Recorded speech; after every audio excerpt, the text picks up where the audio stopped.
तो चुनाव अधिकारी ये जानकारी देते हुए कि लेट हो सकता है आज, लेकिन अब बारी है कुछ ऐसे ग्राफिक्स को दिखाने की जिसमें इंतजार के ये पल दिलचस्प हो जाएंगे आपके लिए। देखिए, कुर्सी के इस खींचतान में नीतीश कुमार फिलहाल 127 के साथ दमखम लगाकर अपनी तरफ करने में कामयाब दिख रहे हैं, जबकि महागठबंधन के लिए अभी रेस थोड़ी सी उन्हें पीछे छोड़ रही है 106 पर 105। और यहाँ पर अंजना एक बात का मैं जिक्र कर दूं, ये खींचतान तो लगातार जारी है, लेकिन सीमांचल इलाके में 3 ऐसी सीटें हैं जहां पर असदुद्दीन ओवैसी की पार्टी की लीड है, 2 पर वो सेकंड पोजीशन पर है, तो वहां पर महागठबंधन को डेंट कर रहा है, बिल्कुल वैसे ही जैसे चिराग पासवान अब जेडीयू को कई सीटों पर नुकसान पहुंचाते हुए दिखाई दे रहे हैं। अब प्रभु जी, ये जो 106 और 127 की खींचतान जारी है, हालांकि वही 20-25% की बात आ रही है, लेकिन क्या मतलब समय गुजरेगा तो तब्दीली होगी कुछ? आपने किशनगंज की जो बात की, मैं देख रहा हूँ बीजेपी आगे है उसके अंदर, वहाँ पर भी किशनगंज एक बैरोमीटर है, जैसे कह सकते हैं आप कि वहाँ से क्या होने वाला है। इसका ओवैसी को जो खड़ा किया गया, उन्होंने अपने कैंडिडेट को खड़ा किया, जो आपने बात कही मैं उससे सहमत हूँ कि बीजेपी ने वहाँ उसको सपोर्ट करके इनडायरेक्टली ये प्रचार हो रहा है, वहाँ पर सच्चाई नहीं है पता है, उसकी वजह से बीजेपी को फायदा ज़रूर हो रहा है। परंतु दूसरी जो मैं देख रहा हूँ कि आपने जो कहा कि रामविलास पासवान के पुत्र जो हैं, जो मार्जिन दिखाया दिया था मेरे को जिस सीट के अंदर, उसमें लगता नहीं है कि जिस लीड से आरजेडी के लोग आगे हैं,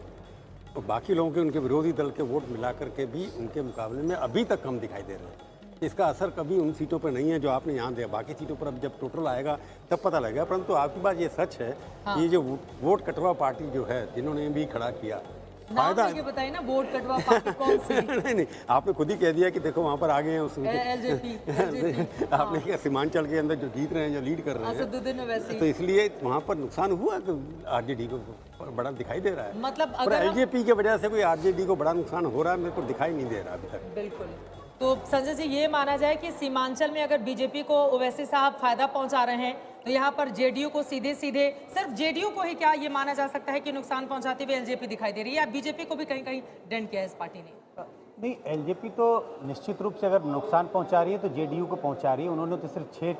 ऐसी कंस्टिट्यूंसी है जहां बीजेपी के खिलाफ अपने उम्मीदवार उतारे, बाकी सारी जगहों पे उन्होंने जेडीयू के खिलाफ अपने उम्मीदवार उतारे। लेकिन जिस जगह की आप बात कर रहे हैं, सीमांचल की बात कर रहे हैं, वहाँ अगर अवैसुद्दीन ओवैसी जी की पार्टी वहाँ चुनाव लड़ रही है तो वो मुस्लिम मतदाताओं को अपनी ओर खींच रही है, और अगर मुस्लिम मतदाता उनकी तरफ जाते हैं तो इसका सीधा सीधा नुकसान महागठबंधन को होता है। मुस्लिम मतदाताओं का वोट बढ़ रहा है, और अगर मुस्लिम मतदाताओं का वोट बढ़ता है, जो बड़ी संख्या में है उस इलाके में, कुछ कंस्टिट्यूंसी तो ऐसी है जहाँ 60-70% मुस्लिम मतदाता हैं, तो अगर उनका वोट बढ़ता है तो बाई डिफॉल्ट बीजेपी को फायदा हो रहा है, बीजेपी उन जगहों पर अपना चुनाव निकाल जाएगी। देखिए, चिराग पासवान को लेकर जो बात हो रही है, भले उनकी अपनी पार्टी 5 सीट पर आगे चल रही हो, लेकिन इस वक्त वो जेडीयू को 7, आरजेडी को 10, कांग्रेस को 3 और बीजेपी को 1 सीट पर नुकसान पहुंचा रहे। और शायद यही मकसद भी था कि खुल के मैदान में उनको उतरने का मौका दिया जाए सुधांशु जी, और कहा जाए कि ये तो वोट कटवाएं, इनका हमारे से कोई लेने देना नहीं है, ये हमारे साथ मिलकर चुनाव नहीं लड़ेंगे, और वो कहते रहे कि हम तो मोदी जी के हनुमान है, सीना चीर के देख लो।